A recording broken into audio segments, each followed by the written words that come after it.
I caught my fiancée cheating on me at her nephew's birthday party, so I gave her a birthday surprise of her own and financially cut off her entire family, forcing them to move back to their trashy house, take their kid out of private school, and stop paying for their grandma's pills. I come here for advice because everyone on my family and friends circle thinks I'm overreacting and need to forgive and the usual BS, so I want to know if you guys think the same. I, Paul, 33M, met my fiancée Andrea, 32F, in high school. We were 15 at the time, and since then, we have both stayed together. We had our rough patches when I went to study in a nearby city, but used to visit her most of the time. When I finally got my studies done and was able to work in the town we both live in, things got better. To this I have to add Andrea comes from a really poor family. We talking 8 siblings, a house made out of wood and a zinc roof, gotta bless South America standards. So knowing this, I was mostly the provider of our relationship. It didn't bother me. I love to take her out to eat ice cream and see her smile. Same when I take her to car rides on my father car. As time progressed, the things I could afford got better. Since I study in IT and landed a high-paying job working on the town bank, I was almost set for life, I could say. To this that I got myself a nice place to live that I rent from an old man that my parents knew. We are talking one of those ranch houses with plenty of rooms to spare and 2 floors all, so she could live on a bigger house like she used to say. Then one day she asked me if her parents and 2 of her sisters, 12F and 14F, could come live with us, that their living conditions are really bad, and I knew that, so I said yes. We had rooms to spare and we weren't expecting a child, so why not? I thought I know them, and even humble as they are, they're good people. Fast towards then, and I helped pay for a private school for her 2 sisters plus some medical treatment her mother has going through. I must say the rest of their brothers try to pinch some money but mostly have day-to-day jobs, and you know how the economy is a hellhole down here, so it never bothered me helping them since I could. Now comes the famous D-Day. We got invited to a birthday of one of her nephews and told her she should go first, then after I'm out, I'll go. I arrive 2 hours later, then I ask one of her nephews where is she, then he points me at the restroom place the park has, so I walk there. I turn the corner to see my fiancée hugging and kissing one of her family friends. She sees me. We both lock eyes. Of course she panics, tell me this is not what it looks like, right? I bolt towards my car. Funny scene that me running out of the situation make the other kids follow me thinking I'm playing a game. Still, her family pick up fast something was happening as she start banging on my glass windows and screaming as I turn the car on and then drive off. I have no idea what happened after that, just know I felt like garbage and went to my parents' place and hide on one of their empty rooms. After a week I had to face her of course and return home to see a whole congregation, basically all her family was there. Imagine 2 parents, 8 fudging siblings with kids included, and her all came together to try to see if I could forgive, if I could see past her betrayal. We kinda fight a little, but of course I was overwhelmed. Then I asked the question if the cheating was going for long. She didn't answer, so I just walk away to a bunch of people screaming at me to come back. Don't be a coward, try to see beyond this, you get the idea. Then 3 days later I asked her to talk alone, told a couple of mutual friends to help us, and we set a meeting. Then as I first explained to them, then told them who he was and all, to which I learned from one of them that the guy she was with was an ex. From what period I really don't know and I don't wish to know. So you get the idea. That the moment I learned about that information I dropped the meeting, sent her a message saying is cancelled and that I would go pack my stuff. And so I did. 2 weeks later, after the whole fight, I was moving out the place back to my parents. We fought a lot and had to face each and every one of them trying to convince me to forgive their sister. Mistake, but I end up blocking them and putting my foot down, telling them is not their business. Then her friends pile up, even some of my friends too, saying is just a mistake and blah blah. Then what hurt the most was both my parents saying that seeing me like that wasn't right and perhaps I should forgive and fix our relationship, and yup, in this whole parade of people nobody give a dang how I was doing, only our relationship, to which I end up cutting ties with most of them besides some of my best friends and my parents on a low contact deal as I moved to a 1-by-1 bad block apartment I could rent fast. Now 2 months after the whole ordeal I paid the last month, then cut ties with all payments. The house I was renting gone, the private school gone, her mother medical treatment and pills gone. Also, and I must say, try to hold that much while being 2 teenagers, 2 retired folk and a housewife who barely finished nurse school, you get the idea. When the bills came to her she lost it all and came running to my parents, to which she didn't find me, so she went to my work and came to talk. When I went out she groveled and cried that she didn't want this of us and to give her another chance if it's not for her mother. I said that I had no attachment more to her or her family and drive off. Now she has talked with most of the people on my circle again, and of course they say I shouldn't be this cruel, that I have the money to spare. Even again my parents, why let them suffer after all this time? That I should have a little more compassion for them, to which I think who is compassion for me? So Reddit, am I the jerk here for cutting the payments and possibly killing grandma because I stopped paying, or care that they go back to their terrible house because they can't pay the other one? Commenter 1. Nothing is stopping the people who say you should pay for everything from paying for everything. Commenter 2. NTA. When people say this isn't what it looks like, a majority of the time it is exactly what it looks like. It's not your responsibility to support the whole family or be concerned about what's going to happen to them. Cut ties. And move on with your life. It seems that you'll be better off without the weight of the family dragging you down financially. Commenter 3.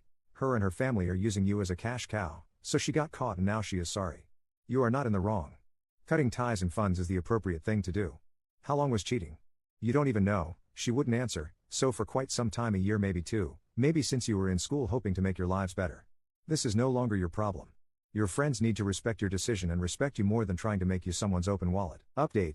Well, I never thought I would be back writing an update, but after a couple of private messages asking for it and a couple of life-changing revelations and some major bad news, I think I'm ready to write this. So, before I begin the update, I'll add some information I learned around a month and a half ago about my ex.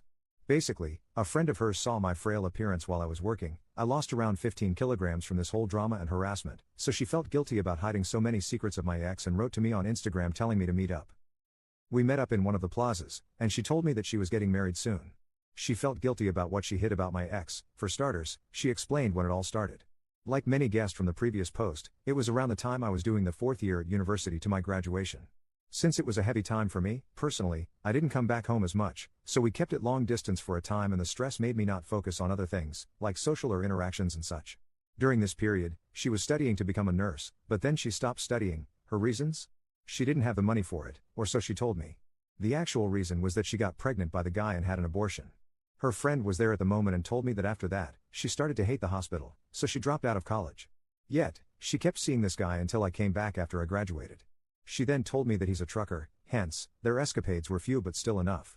In the years that I was with my ex, the reason you guys guessed it, it was that he was better than me in bed. It wasn't love or attention, just smashing. But later, during our time together, while also trying for a kid ourselves, she got pregnant a second time and she didn't know who was the father. Not wanting to risk the life she had at the time, she called that same friend to accompany her to the hospital and had a second abortion. For me, it was just something to do with her bladder, for what I can remember. Her friend kind of told me some more important revelations, but I was so shocked I couldn't listen anymore. Like, more times they met or what excuses she used. That same day, I went home and cried myself to sleep. Of course, now you can ask what she was doing after we broke up. Well, she went to live with him and since he goes out most of the time due to his job, she stays at the place he's renting. Almost every time he went out, she came to my home calling for me, asking for forgiveness, saying how bad she felt. At the time, I kind of felt like I was overreacting. But after learning such things about her past, I was seething for the next time she showed up. So, the same week I learned of her cruel past, she came to visit me. Before I knew it, I was lashing out against her, screaming and insulting her.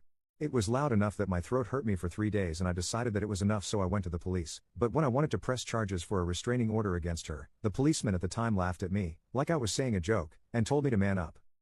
After that fight, I spoke seriously to my parents since our relationship was kinda rocky from them supporting my ex but now they fully support me and kind of stopped that boomerish way of thinking. But I never saw my ex again after that time. After I knew, a whole month went by in silence while I tried to fix the bits and pieces of my life, thanks to friends and coworkers trying to cheer the gloomy guy. Now I can start the actual update, and before that, I must add a trigger warning for those that have problems with abuse or death in general. Now, around 5 days ago, while working, I received a couple of calls from my mother, which I cut, then messaged her on my break. She then told me to check the Facebook link she sent me, and it was a video of the news of the town saying about an assault and red room between a man and a woman, the woman, of course, being my ex, and the man, you guessed it, her affair partner. After I closed the video, I unblocked and called her parents to find out if that was true. They couldn't answer me through their crying, but when I came out of work her older brother was waiting for me to tell me the news and that he would love if I could go to her funeral, at least to forgive her. I obliged but my feelings were completely empty for her. I arrived with my parents, and her whole family came to greet me, some telling me how much they missed me. Then, when I got in, I kind of felt like I wanted to see her one last time, perhaps shed a tear one last time, but they had to mourn her with the casket closed due to the damage done to her face, so the last time I saw her was her shocked crying face as I shouted her. I said my piece at the time, and later she was buried. After her burial, the brother, who was the friend of the cheating guy, came to talk to me. First, he apologized because he also knew most of the cheating that was going around but decided to keep it quiet because of her parents' and sister's new comfortable life. Then he explained to me that while she was living with him, it wasn't all roses. He cheated on her during his travels and boasted about it to his friends, and verbally abused her, and physically once, but cut it after the older brother threatened him. He told me a neighbor of theirs called the police 3 times on them, and that she sometimes slept at her older brother's house. But since he's taking care now of his parents, the teenage sisters, and at the time his pregnant wife, the brother couldn't keep her for long, so she always returned to him until now, this last time. From what that same brother told me, it seems they fought the night before, and it got serious enough that he ended up doing that to her. The neighbor heard the screams and quickly called the police, but by the time they arrived, it was too late, he ran away. So for now, there's no justice for her. Now, my feelings? Well, I'm quite numb, to be honest. Perhaps still not touching ground, but to be honest, this is not the end I wanted to post or the karma she should have gotten. I know it's not the usual update one can expect, but thank you for reading it and for the comments on the last post. I will continue to lurk as I always did and hope for the best. With that said, thank you for your time. Edit. The police finally caught them while trying to pass the border to the adjacent country. Our province borders with 2 other countries, so I hope her family can now find some justice and she can rest in peace now. Commenter 1. Not everyone wants their cheating ex to suffer a horrible fate. You were hurt by everything that happened because you did love her, and the opposite of love isn't hate, it's indifference. So, it's understandable you feel a certain way about this. Still, don't let yourself fall into the trap of thinking this was something you could have influenced. We never have near as much control over our lives as we think, and that is exponential in the people around us. Commenter 2. I feel like when something this shocking happens, your brain just refuses to process it normally. You didn't want karma, you just wanted to move on, and now you're stuck with something too heavy to make sense of. Commenter 3. I'm amazed that the family didn't hit him up for money at the funeral. Also, her family must be incredibly forgiving. She threw away a lot of opportunity and stability for the whole family, also she can get some abusive jerks' jewels. Yet they still cover for her and support her when abusive jerk is abusive.